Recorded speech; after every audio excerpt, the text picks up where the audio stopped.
suscríbete y comenta desde donde lo ves. Camino hacia el altar segura de su elección.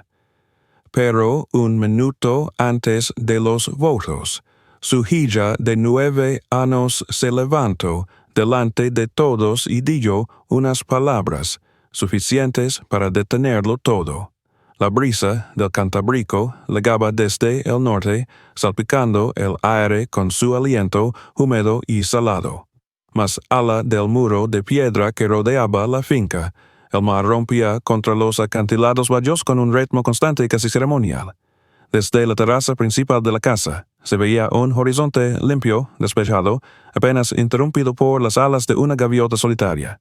La casa misma, construida en el siglo quizá por una familia de industriales vascos, se alzaba sobria y elegante, con su fachada de piedra gris, persianas verdes y tejado de pizarra. Aquel día, sin embargo, los ventanales estaban abiertos, el jardín rebosaba de actividad y las flores recién dispuestas en las mesas anunciaban que el lugar se preparaba para una celebración excepcional. Era temprano, pero ya había movimiento en todos los rincones. Un equipo de floristas trabajaba bajo las pergolas, atando con paciencia ramos de eucalipto, hortensias y rosas blancas.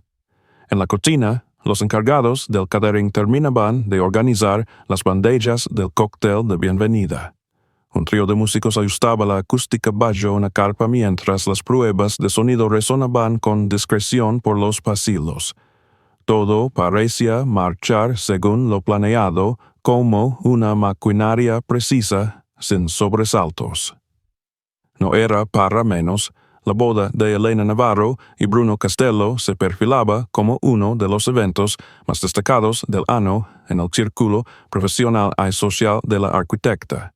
Los invitados habían llegado desde Bilbao, Madrid, incluso desde París, donde Elena había trabajado durante 3 años antes de volver a su tierra. Cada detalle había sido cuidado con meticulosidad. Elena caminaba por el pasillo principal de la casa con una libreta en la mano y el móvil vibrando en el bolsillo de su chaqueta de lino. Revisaba el estado de las habitaciones reservadas para los invitados, saludaba al personal con una sonrisa rápida y anotaba mentalmente lo que faltaba ajustar. Era una mujer de 40 años que combinaba la elegancia sobria con una energía constante. Sus ojos, oscuros y atentos, escaneaban el entorno con esa mezcla de sensibilidad, estética y control práctico que la había convertido en una profesional respetada. A pesar de los nervios, su rostro conservaba una expresión serena, aunque sus manos se movían con más rapidez de lo habitual. Bruno todavía dormía. Al menos eso creyó ella al pasar por delante de la habitación de huéspedes que él había ocupado desde hacía días, con el pretexto de que no quería ver a la novia hasta el momento de la ceremonia. Un gesto tradicional, dijo. Un poco anticuado, pensó ella, pero le dejó hacer. Elena no era supersticiosa ni romántica en exceso. Apreciaba el simbolismo, pero creía en el trabajo, en las estructuras que se construyen con tiempo y confianza, no con promesas teatrales. Y sin embargo, en los últimos meses había empezado a imaginar un futuro distinto, uno más amable, más compartido.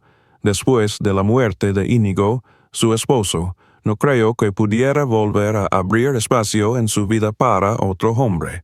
Pero Bruno había llegado en un momento de fractura y, con paciencia, se había ido instalando, primero como amigo, luego como acompañante en eventos, cenas, escapadas cortas, y un día, sin que ella lo hubiera planeado, ya formaba parte de su vida diaria. Su hija, Lucia, tenía 9 años a una mirada reservada que a veces la hacía parecer mayor. Observaba mucho, hablaba poco.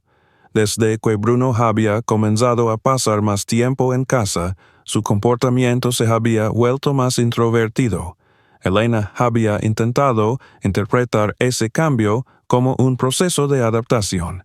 Después de todo, Lucía había vivido una pérdida profunda. A veces, la ausencia del padre se colaba entre los silencios más largos. A veces, el recuerdo lo ocupaba todo. Pero la niña nunca se había revelado ni mostrado rechazo explícito hacia Bruno, hasta hacía unas semanas en las que su hija había comenzado a evitar estar a solas con él. Elena recordaba perfectamente cómo conoció a Bruno. Fue durante una inspección de obra en una de las reformas más complejas que su estudio había abordado en años. El cliente era un fondo de inversión madrileño que había adquirido un caserón rural con la idea de convertirlo en hotel boutique. Bruno se presentó como representante del fondo. Educado, discreto, muy seguro de sí mismo. Al principio, ella no le prestó demasiada atención, ocupada como estaba en los detalles técnicos del proyecto. Pero él supo encontrar momentos para interesarse por su trabajo, hacer preguntas inteligentes, sugerir ideas sin imponerse, cuando todo parecía desbordarla. El equipo agotado, los retrasos, los imprevistos del terreno. Bruno apareció con soluciones logísticas, llamadas oportunas y un café caliente en la mano. 6 meses después, estaban cenando juntos en un restaurante en Getxo. Al año, Bruno se había mudado a Bilbao. No vivía con ellas, pero pasaba la mayoría de los fines de semana en la casa. Y ahora, 2 años después de aquel primer encuentro, estaban a punto de casarse. Todo había sido gradual, sin imposiciones. Por eso, le dolía que Lucía empezara a quererse justo ahora. Esa mañana, su hija no había bajado a desayunar. Elena subió a buscarla y la encontró sentada en el suelo de su habitación, rodeada de lápices sin colorear ninguno. La niña alzó la mirada cuando su madre entró, pero no sonrió. ¿No vas a vestirte aún?, preguntó Elena con un tono suave. Lucía se encogió de hombros. No tengo ganas. Hoy es un día especial, cariño. Quiero que estés conmigo. Es importante. La niña no respondió. Elena se agachó junto a él y le acarició el cabello. Sé que todo esto es mucho, pero Bruno no viene a quitarnos nada. Solo quiere estar con nosotros. Lucía murmura algo casi inaudible. Su madre la miró con atención. ¿Qué has dicho? No es quien dice en ti, repitió, esta vez más claro. Anoche lo escuché hablando por teléfono. Elena frunció el ceño. ¿Dónde estabas tú anoche? Fui a por agua. Estaba en el salón. Él no me vio. Decía cosas raras. ¿Qué cosas? Que ibas a firmar un papel hoy, que todo iba a ser suyo, que tú no sabías nada. La mujer suspiró y se incorporó. Lucía, estás nerviosa. Yo también lo estoy. A veces nuestra imaginación se dispara cuando tenemos miedo. La niña bajó la cabeza. No me estás escuchando. Claro que te escucho, pero no podemos inventar cosas solo porque nos sentimos inseguros. Lucía se quedó en silencio. Elena salió de la habitación con una punzada extraña en el estómago. Algo en el tono de su hija la inquietaba. No tanto lo que decía, sino cómo lo decía. Con una determinación serena, sin dramatismo, mientras la jornada avanzaba, los invitados comenzaron a alegar. Hacía sol, el aire era fresco, pero agradable. En la terraza se servía tzakoli y canapés de marisco. Bruno apareció, elegante, con una sonrisa impecable. Saludó a todos, conversó con soltura, hizo bromas con los niños. Era el hombre perfecto, encantador, respetuoso, generoso. Elena se cruzó con Inaki Moreno, abogado y amigo de la familia desde hacía años. Se saludaron con afecto, pero el hombre mantenía una distancia discreta.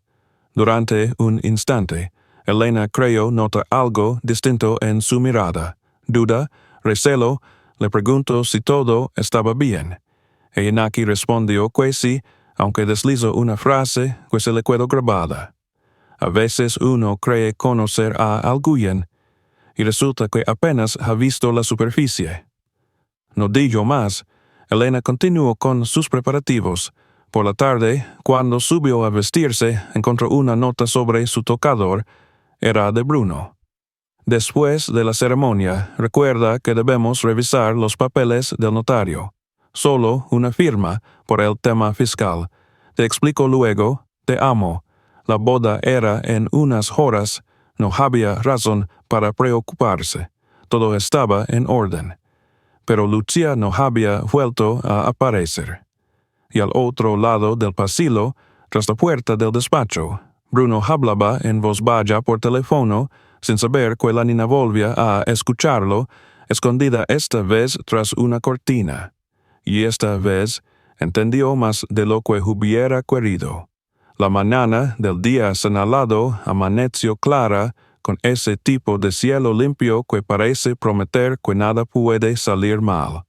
Desde temprano, los rayos de sol se filtraban entre los pliegues de las cortinas blancas que colgaban en los ventanales de la finca, proyectando sombras suaves sobre los suelos encerrados. En el jardín, las flores recién abiertas exhalaban un aroma dulce que se mezclaba con el salitre del mar cercano. Las mesas estaban dispuestas, los centros florales ya ubicados, y los músicos afinaban discretamente sus instrumentos bajo la carpa decorada con guirnaldas de tela y ramas de olivo.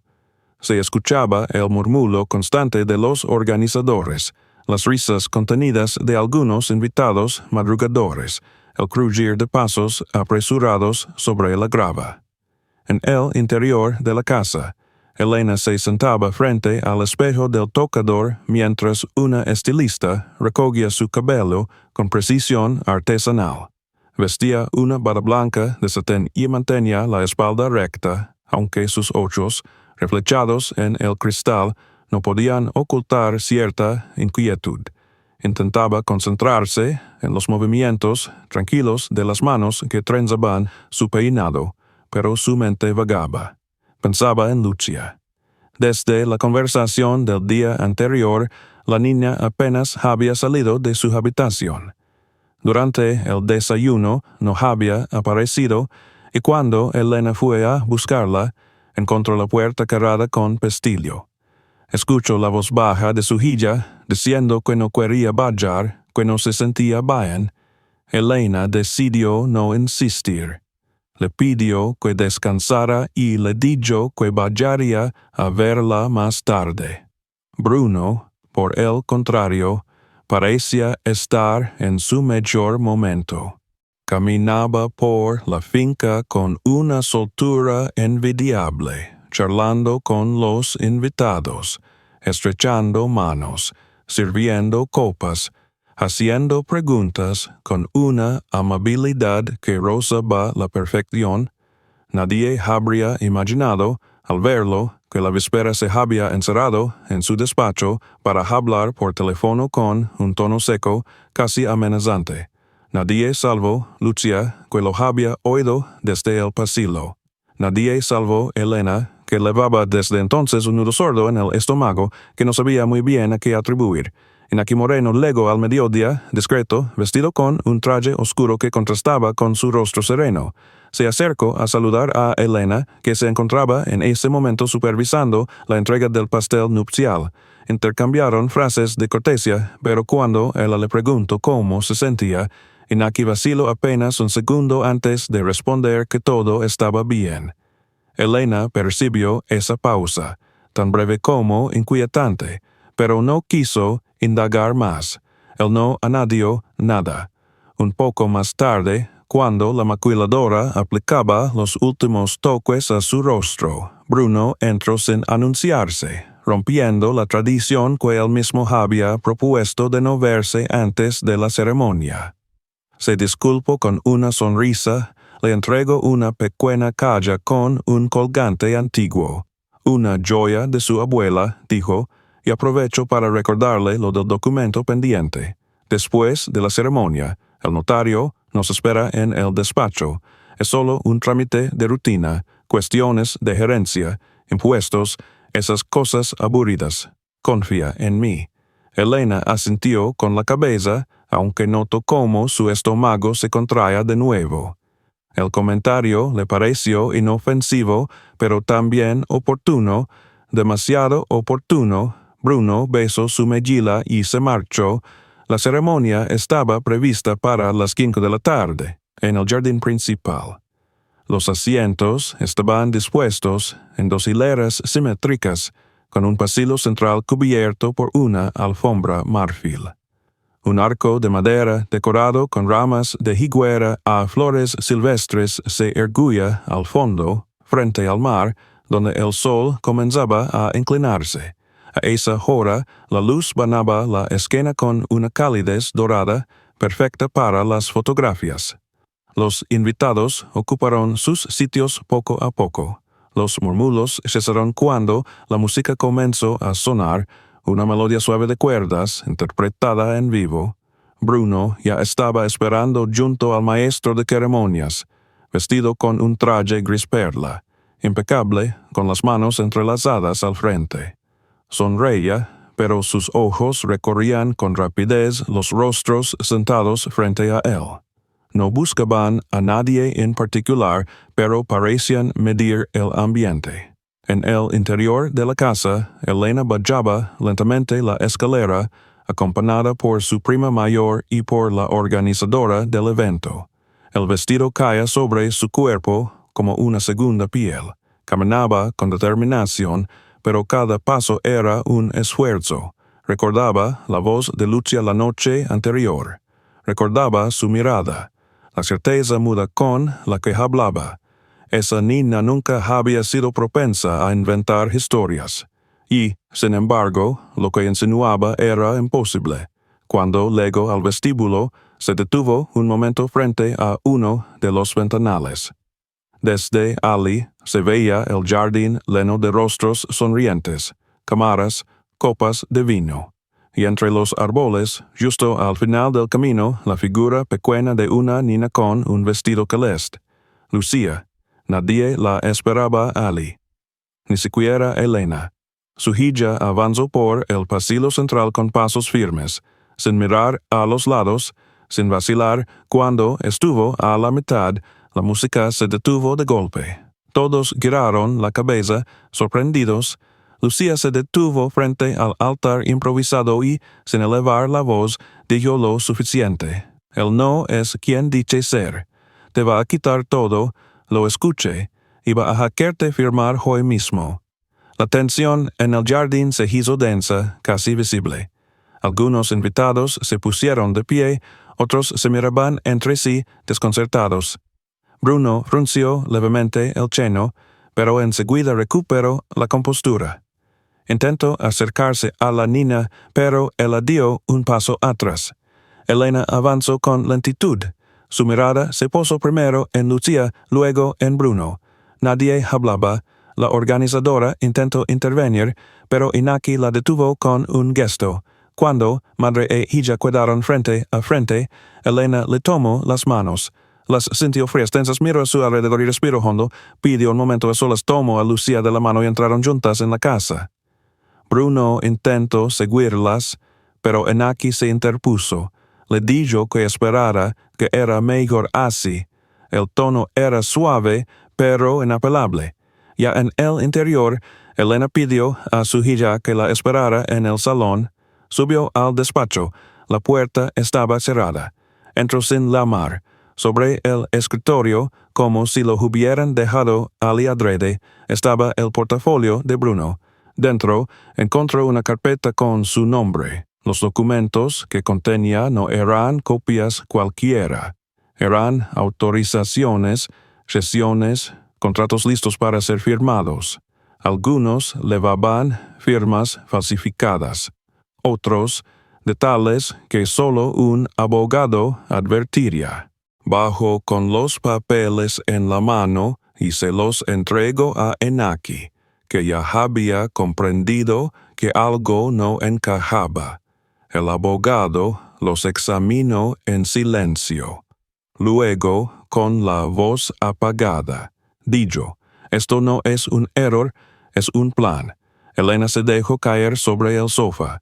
Se descalzó, respiró hondo, Miró a su hija, que seguía en pie, sin moverse, y entonces comprendió que todo había estado frente a ella, pero no quiso verlo, la calma de Bruno, su precisión, la manera en que evitaba hablar del pasado, las preguntas que nunca contestaba del todo. Mientras afuera los invitados comenzaban a dispersarse, Bruno desaparecía entre los setos del jardín. Nadie lo vio salir, nadie lo detuvo, pero Alguyen ya había actuado antes de que todo ocurriera, porque cuando la policía llegó a la finca una hora después, uno de los agentes se acercó a Elena con una nota en la mano. Recibimos una llamada esta mañana. Fue su hija, dijo que su madre estaba en peligro.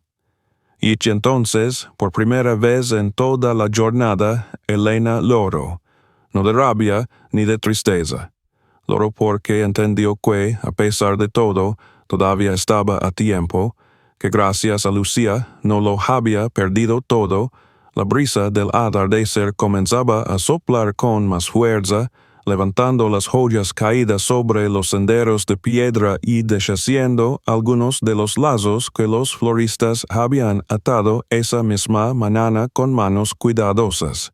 Las guirnaldas colgaban ahora torcidas, y la alfombra clara del pasillo nupcial se encontraba arrugada, salpicada por pétalos pisoteados. Hay copas vacías abandonadas a medio camino. El jardín, que había sido escenario de una expectación festiva, era ahora un espacio desierto y descompuesto, marcado por una tensión que aún no se disipaba del todo. Las sillas seguían en su sitio, pero sin ocupantes. El arco nupcial seguía en pie, pero nadie lo miraba ya con ilusión. En el interior de la casa, la luz del crepúsculo se mezclaba con el parpadeo irregular de las lámparas, mientras el silencio, espeso y extraño, envolvía cada estancia como una manta olvidada. Elena estaba sentada en uno de los silones del salón principal con los pies descalzos sobre la alfombra y los papeles abiertos frente a ella. A su lado, Inaki Moreno hablaba en voz baja con los agentes de policía que acababan de llegar. Lucía permanecía junto a su madre, de pie, sin separarse de ella desde el momento en que habían vallado del despacho. La niña había guardado silencio, sin pedir explicaciones, sin exigir nada. Simplemente estaba allí, firme y tranquila, como si supiera que su papel ya estaba cumplido, que lo más importante ya se había dicho. Uno de los agentes pidió hablar en privado con Elena. Inaki asintió por ella y la acompañó a la biblioteca, cerrando la puerta tras ellos. El inspector, un hombre de mediana edad, de modales correctos pero atentos, le explicó que, en efecto, Bruno Castello, o más bien, el hombre que usaba ese nombre, era objeto de una investigación activa en dos comunidades autónomas. En Valencia, había dejado tras de sí una empresa fantasma que desvió fondos de inversiones inmobiliarias mediante contratos de representación legal falsificados. En Palma, había desaparecido justo antes de que se iniciara un proceso por estafa agravada relacionado con un fideicomiso fraudulento. En ambas ocasiones había operado con identidades distintas, pero siempre con el mismo patrón: construir una relación de confianza, insertarse en entornos donde pudiera controlar información patrimonial y desaparecer en el momento justo, con documentos firmados y cuentas vaciadas. Elena no dijo nada durante varios minutos. Miraba el suelo, las manos cruzadas sobre las rodillas, el vestido de novia arrugado y manchado de tierra. Cuando finalmente habló, su voz era casi un susurro. ¿Cómo es posible que nadie lo detectara antes? El agente no respondió de inmediato. Luego dijo que estos casos solían ser así, discretos, precisos, diseñados para no dejar rastros evidentes hasta que era demasiado tarde, que muchas veces las víctimas no hablaban por vergüenza, por miedo o por falta de pruebas, y que solo cuando alguien, en este caso una niña de 9 años, se atrevía a intervenir, El patrón salía a la luz. Inaki tomó la palabra entonces. Le explicó que había comenzado a sospechar semanas atrás cuando intentó verificar algunos datos del supuesto pasado profesional de Bruno y encontró lagunas. No quiso alarmarla sin pruebas y había solicitado ayuda a un colega en Madrid. Los resultados llegaron tarde. Apenas unas horas antes de la ceremonia recibió un informe preliminar, pero no supo cómo actuar. No quiso arruinar el día y sobre todo no quería equivocarse. El arrepentimiento era evidente en su tono. Elena no le reprochó nada, asintió en silencio y con un gesto leve pidió regresar con su hija. Lucía seguía en el mismo lugar, ahora sentada en el suelo, abrazando sus rodillas. Cuando su madre se acercó, levantó la vista y le ofreció una tímida sonrisa. Elena se arrodilló junto a ella, la rodeó con los brazos y apoyó la frente sobre su cabeza. No lloraron, no dijeron palabras de consuelo. No hacía falta. La policía revisó la casa, tomó fotografías, recogió los documentos halados en el despacho y pidió acceso al ordenador portátil que Bruno había usado. El equipo de informática forense confirmaría más tarde que había correos cifrados, registros de transferencias y documentos preparados con fechas cruzadas. Todo apuntaba a una operación meticulosa planificada desde hace meses. Los contratos que Elena había encontrado estaban redactados con tal precisión que, de haberlos firmado, habría perdido no solo su estudio de arquitectura, sino también derechos sobre propiedades familiares que aún conservaba en herencia, la firma que figuraba en algunos de ellos, presuntamente la suya. Era una imitación exacta. Solo un experto habría notado la diferencia. Y nadie habría pensado en revisar los papeles si la ceremonia hubiera transcurrido sin sobresaltos. Bruno no fue encontrado esa noche. Su coche no estaba. Su teléfono había sido apagado. No dejó nota ni explicación. Simplemente desapareció. Pero su rostro, ahora incluido en una alerta nacional, pronto apareció en registros anteriores bajo diferentes alias. El cerco se estrechaba. Elena no sentía ira, tampoco miedo. Sentía un agotamiento profundo, una especie de vacío que no tenía forma ni nombre, pero también una claridad que no había experimentado en mucho tiempo, después de que los agentes se marcharan, y de que los pocos invitados que quedaban ofrecieran sus despedidas con abrazos incómodos y frases torpes. La casa quedó en silencio.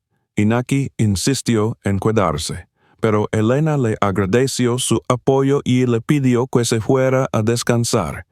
Él aceptó con una mirada que decía más de lo que las palabras podían expresar. Le prometió que revisaría cada papel, cada contrato, que ella no tendría que preocuparse por nada legal. Ella solo debía ocuparse de descansar. Cerró la puerta y se quedó un momento inmóvil en el recibidor.